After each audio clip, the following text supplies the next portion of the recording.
পশ্চিমবঙ্গে এসআইআর শুরু হতেই হাকিমপুর সীমান্তে ভিড় নথিহীন বাংলাদেশিদের। গ্রেপ্তারের আশঙ্কায় স্বেচ্ছায় দেশে ফিরছেন অনেকে। কড়া নজরদারিতে নিরাপত্তা বাহিনী। এসআইআর কার্যকর হতেই হাকিমপুর সীমান্তে নথিহীন বাংলাদেশি নাগরিকদের ভিড় বেড়েছে। গ্রেফতারের আশঙ্কায় পাল্টা অভিবাসনের প্রবণতা বেড়েছে। চেকপোস্টে চাপ তৈরি। এলাকা জুড়ে আতঙ্ক ছড়াচ্ছে এসআইআর আইন। নিরাপত্তা বাহিনী কড়া নজরদারিতে। বহু বাংলাদেশি স্বেচ্ছায় দেশে ফেরার সিদ্ধান্ত নিচ্ছেন, গ্রাউন্ড রিপোর্টে স্পষ্ট।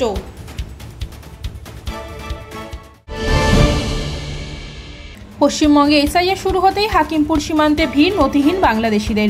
গ্রেপ্তারের আশঙ্কায় স্বেচ্ছায় দেশে ফিরছেন অনেকে। কড়া নজরদারিতে নিরাপত্তা বাহিনী। এসআইআর কার্যকর হতেই হাকিমপুর সীমান্তে নথিহীন বাংলাদেশি নাগরিকদের ভিড় বেড়েছে।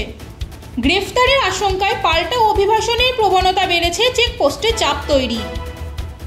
এলাকা জুড়ে আতঙ্ক ছড়াচ্ছে এসআইআর আইন। নিরাপত্তা বাহিনী কড়া নজরদারিতে। বহু বাংলাদেশি স্বেচ্ছায় দেশে ফেরার সিদ্ধান্ত নিচ্ছেন, গ্রাউন্ড রিপোর্টে স্পষ্ট।